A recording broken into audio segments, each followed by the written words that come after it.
안녕하세요. 청년부 전도사 백일주입니다.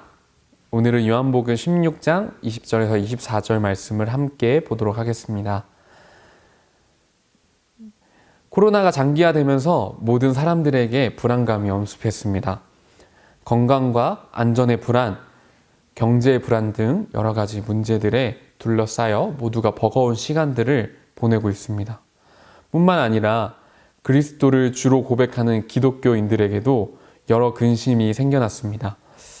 오프라인이었던 예배가 온라인으로 전환되고 함께 신앙을 영위해 나가던 공동체가 모일 수 없게 되면서 우리에게 익숙했던 많은 것들이 사라졌습니다. 또 전염병 사태에 교회가 취했던 태도나 방식 때문에 많은 분들이 근심하였을 것입니다. 이런 시간이 점차 길어지다 보면 우리는 근원적인 물음을 스스로에게 제기하기 시작합니다. 예를 들어 과연 기독교란 무엇일까? 나는 잘 믿고 있는 것일까? 신앙생활을 하지 않아도 내 삶이 아무렇지도 않은데 괜찮은 것일까? 또는 점점 신앙을 잃어가는 것 같아 다시 일으키고 싶은데 왜 이렇게 무기력한 것일까? 과연 신앙이란 무엇일까? 물론 모든 분들이 반드시 이러한 고민을 할 것이라 생각하지는 않습니다.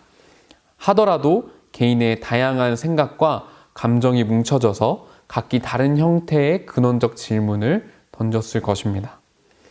요한복음 16장의 전반적인 분위기를 보면 제자들은 어떤 일 때문에 계속해서 근심하고 있는 것을 알 수 있습니다.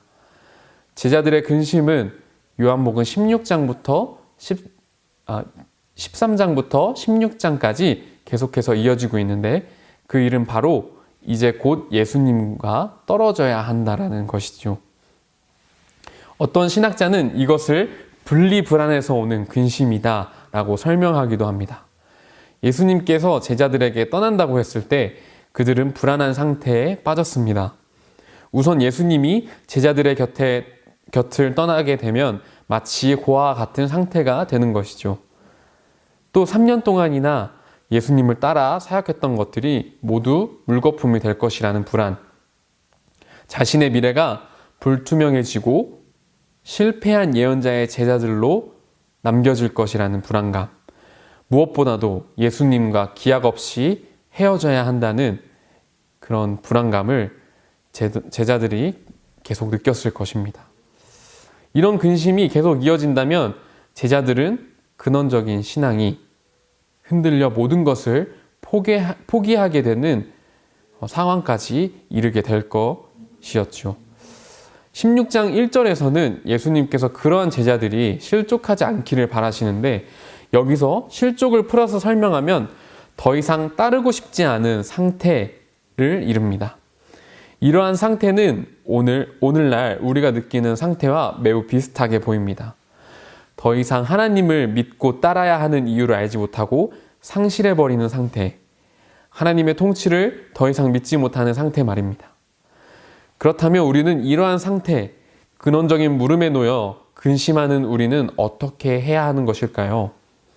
예수님은 그런 근심하는 이들을 위해 요한복음 14장부터 16장까지 계속해서 성령을 우리에게 보내주시겠다 약속하십니다.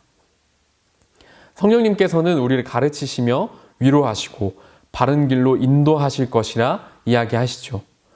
그리고 오늘 본문 16장 20절에서는 이렇게 선언하십니다. 20절 말씀을 제가 읽어보도록 하겠습니다. 내가 진실로 진실로 너희에게 이르노니 너희는 곡하고 애통하겠으나 세상은 기뻐하리라. 너희는 근심하겠으나 너희 근심이 도리어 기쁨이 되리라. 아멘. 우리의 근심이 도리어 기쁨이 될 것이라 이야기하십니다. 어떻게요? 어떻게 근심이 기쁨으로 변할 수 있는 것일까요? 24절의 말씀도 함께 보도록 하겠습니다.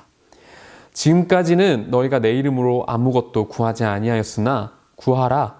그리하면 받으리니 너희 기쁨이 충만하리라. 아멘. 바로 하나님께 구하라는 것이죠. 이전까지는 너희가 내 이름으로 아무것도 구하지 아니하였지만 이제는 구하라. 그리하면 너희에게 기쁨이 충만할 것이라 이야기하시는 것이죠. 바로 근원적 물음을 가지고 하나님 앞에 나아가 구하라는 것입니다. 그렇게 얘기하며 누군가는 이렇게 질문할 수도 있을 것 같습니다. 단순히 구하라고만 하는 것이 무슨 의미가 있습니까? 네, 뭐 큰 의미가 없을 수도 있지만 구한다는 것은 답을 찾아가는 것이고 그 찾는 과정을 함께 지내겠다라는 의미입니다. 근원적 물음은 하루 이틀 사이에 답을 내릴 수 있는 물음이 아닙니다.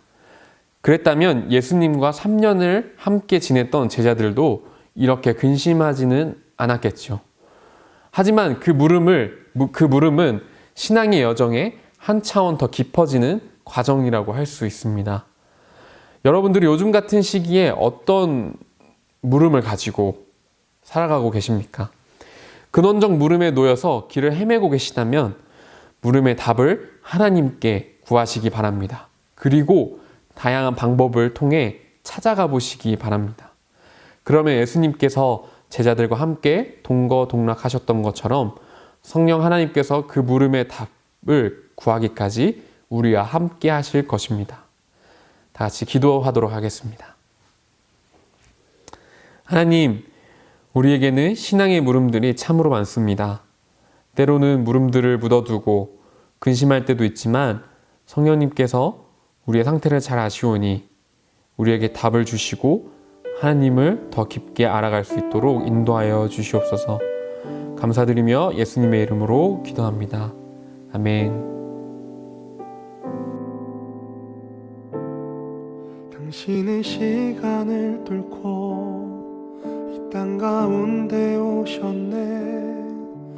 우리 없는 하늘 원치 않아 우리 삶에 오셨네. 자신의 편안 버리고 우리에게 평안 주셨네. 가장 낮은 자의 모습으로 우리 삶에 오셨네.